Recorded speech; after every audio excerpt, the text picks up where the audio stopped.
Bonjour et bienvenue à vous sur actunautique.com, Nicolas Venance. Alors nous sommes aujourd'hui à Ouistreham chez Snip Yachting, importateur des Targa, les fameux 4x4 de la mer. J'ai souhaité vous présenter aujourd'hui une première mondiale, c'est le Targa 37 Starfish. Il est au bout du ponton, il est là-bas. Ce bateau, c'est la Rolls des fishing sportifs. Je vous propose tout de suite de découvrir ce bateau.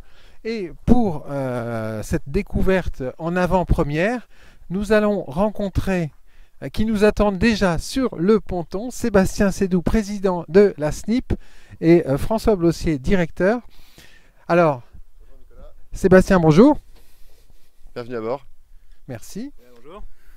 Alors, aujourd'hui, devant nous sur le ponton, le Targa 37 Starfish, c'est une première mondiale. C'est un petit peu la Rolls des fishing sportifs. Ça peut être la Rolls des fishing sportifs.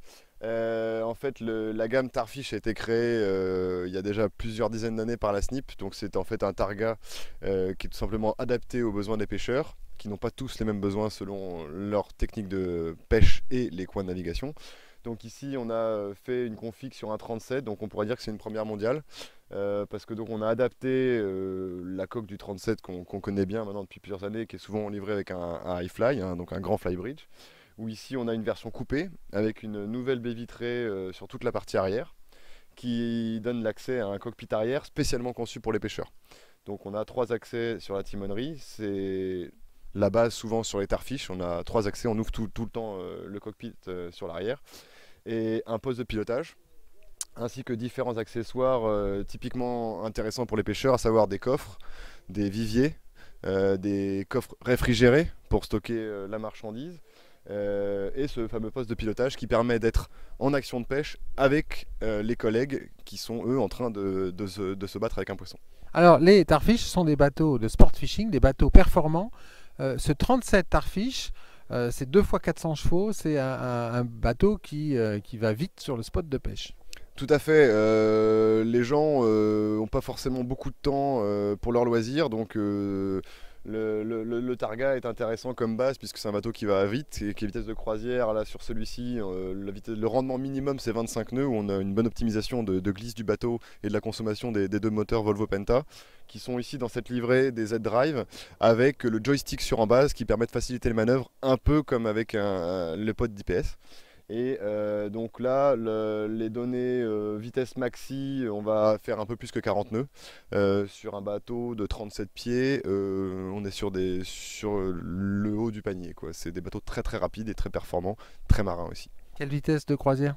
Croisière, donc entre 25 et 30 nœuds, on doit être à peu près dans les 2500-2800 tours minute, ce qui est le rendement optimum en termes de consommation et de performance. Bon, après cette première présentation, on monte à bord et vous nous faites la visite guidée? Avec plaisir, bienvenue. Alors nous sommes à bord du Targa 37 Starfish dans le cockpit arrière. Alors Sébastien, présentez-nous ce cockpit qui est un cockpit extrêmement sécurisé, vaste et finalement, mais également très polyvalent. Vous m'avez volé mon mot que je m'étais mémorisé il y a 2 secondes. Vaste, je pense que c'est un terme assez adapté. On est pratiquement sur 4 mètres carrés. On a toujours le franc-bord là qui est ici protégé, notre éternel rambarde en tech, signature du Targa, qui est au moins au niveau de nos hanches. Donc en action de pêche, on peut s'appuyer dessus. Quand les conditions sont mauvaises, les équipiers peuvent s'accrocher dessus. On a une double porte dans cette configuration qui donne accès à une plateforme arrière, sur laquelle là on a une annexe qui montre aussi la polyvalence du bateau qui reste un bateau de croisière familial.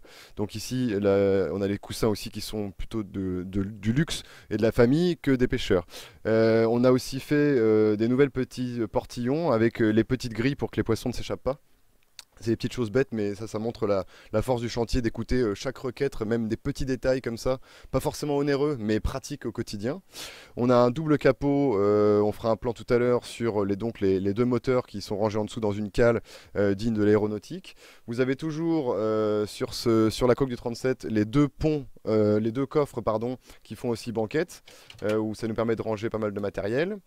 À l'arrière, on a donc la douchette. Donc là, c'est une douchette très agréable pour les pêcheurs parce qu'en fait, c'est de l'eau de mer. Donc c'est rinçage de pont, rinçage des poissons. Mais à côté, on pense à la plaisance pour les enfants, pour les baigneurs, avec une douchette eau chaude, eau froide. Et donc eau tiède, bien évidemment, le mélange des deux.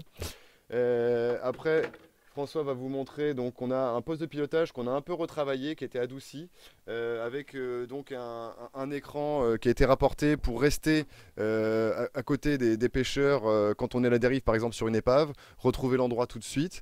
Donc on a un écran qui est possible avec donc tout le nécessaire pour piloter le bateau, mais en navigation plus que aussi en manœuvre ou en action de pêche. On a le joystick évidemment pour les manœuvres, c'est aussi une très bonne position d'arriver à l'arrière du bateau quand on se gare en marche arrière parce qu'on est tout de suite les taquets sur le ponton, donc c'est très intéressant. Ici on a une partie inférieure de la console avec des rangements de part et d'autre, la planche à découper le poisson, les portes-gobelets, et on a quand même malgré tout aussi un petit banc qui permet de compléter les assises à l'arrière. François va peut-être, ouais, un petit zoom sur les différents petits tiroirs qui sont assez intéressants pour tous les accessoires de pêche. Ça évite que ça tombe à l'eau et c'est toujours accessible à la main. On a en dessous du banc 2 coffres qui sont typiques des versions Starfish mais qu'on sait aussi mettre sur des bateaux de plaisance. C'est des coffres viviers ou réfrigérés ou les deux. Donc en fait on peut adapter, voilà, on a tous les viviers ici, autovideur, celui-là réfrigéré.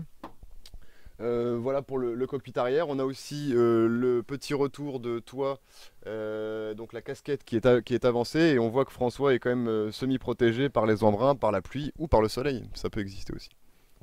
Alors, un Targa, Sébastien, c'est un cockpit à l'arrière, mais c'est aussi un cockpit à l'avant. Alors, vous nous présentez ce cockpit? Tout à fait. On va prendre la coursive et aller voir à l'avant comment ça se passe. Alors, on va maintenant découvrir le cockpit avant avec des passes avant surprenants. Tout à fait, donc là on voit qu'on passe aisément, surtout quand on est en condition de mer assez musclée. On a toujours de quoi se tenir et on est vraiment en sécurité entre la simonerie et la rambarde en tech du Targa. Et on découvre à l'avant de notre Targa 37 Starfish un cockpit, un véritable cockpit avant immense. Oui, alors je me permets de revenir sur le passe avant. L'ancien plan de pont du 37 avait une petite marche et maintenant nous n'avons plus de marche, tout est sur un et même niveau, donc ça c'est un côté très sécurisant. Donc on arrive, on voit notre hôtesse François qui est donc autour d'une espèce de carré où en fait on a 3 coffres en U avec une banquette et donc une table trapézoïdale, et c'est un vrai lieu de vie sur le Targa. C'est très très rare d'avoir des bateaux avec un cockpit avant. On peut bien évidemment monter des bimini aussi, on peut les transformer en bains de soleil de plus, et on a quand même un coin de vie où on est protégé quand on est au port, si on est garé en marche arrière, et avec les taux au mouillage c'est très sympathique aussi s'il n'y a pas trop de vent, donc c'est vraiment un vrai lieu de vie à l'avant. Alors, vous parliez de lieu de vie, ça va être l'occasion de découvrir le carré du Targa 37 Starfish, carré qu'on va découvrir tout de suite. Alors maintenant c'est l'occasion et le moment de découvrir l'intérieur de notre Targa 37 Starfish. Alors un intérieur qui ne va pas dépayser les habitués de la marque puisqu'on a un grand carré et un coin repas sur bâbord. En regard, là on a une innovation.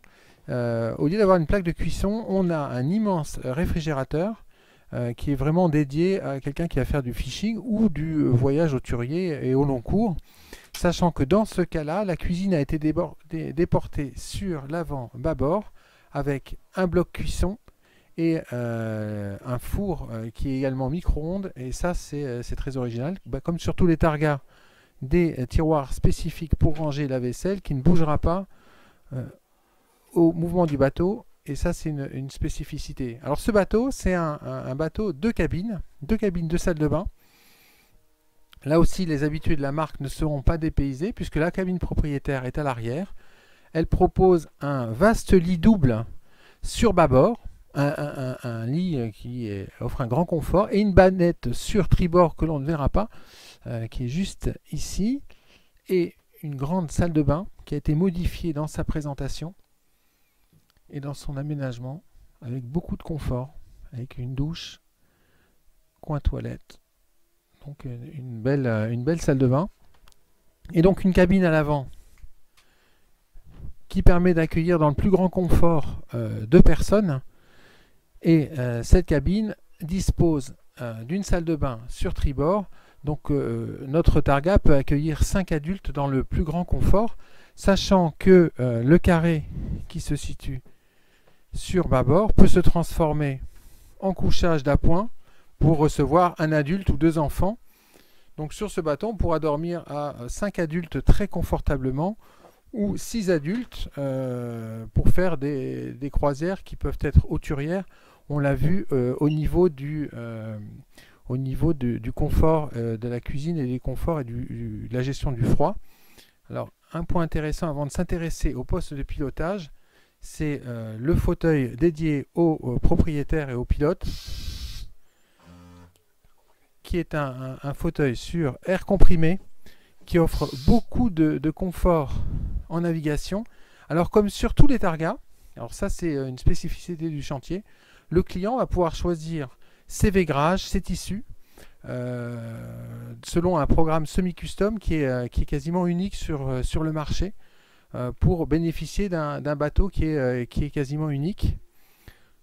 Autre détail que nous montre François, c'est les porte-cannes qui permettent dans cette unité d'en stocker 6 dans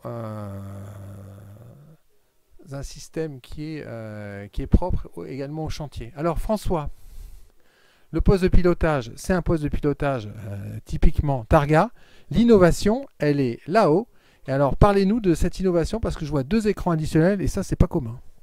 Tout à fait, on a encastré donc 2 écrans d'ordinateur tout simplement dans le bandeau en haut, le plus discrètement possible, pour pouvoir accueillir ici quelque chose pas d'unique. C'est la 2e fois qu'on le fait sur les Targas. Donc le système WASP, c'est un système vendu par Furuno, qui est un logiciel de bathymétrie tout simplement pour scanner le fond jusqu'à 200 mètres en 3 dimensions sur des largeurs allant de 500 à 700 mètres. Donc on a vraiment quelque chose que même certains professionnels n'ont pas. Donc c'est une sonde très complexe et une boîte noire très complexe à installer. Nous l'avons fait faire au chantier, nous avons fait tous les réglages ici. Ensuite à côté, nous allons retrouver un autre ordinateur avec le logiciel Maxi Time Zero, qui va tout simplement enregistrer tous les fonds du système WASP sur le système Maxi pour pouvoir derrière exploiter toutes ces données. Donc un équipement électronique exceptionnel qui fait de ce bateau une Rolls du phishing, Sébastien. Oui, c'est une Rolls où du moins on essaye d'y tendre, d'être toujours au plus près des souhaits des clients. Il y a surtout beaucoup d'expérience dans des projets comme celui-ci, qui sont des projets très très aboutis, très travaillés, avec un gros travail avec le chantier et les besoins du client, avec une possibilité de, pas infini de moules, mais avec beaucoup de solutions pour être au plus près des besoins. Donc un Targa, c'est du semi-custom, c'est une construction faite avec passion, avec un chantier familial, et c'est très exclusif. Merci de nous avoir présenté ce bateau avec beaucoup de passion. Et c'est sur les images du Targa 37 Tarfish en navigation que nous allons nous quitter. À très bientôt sur actunautique.com pour une prochaine émission en direct des pontons.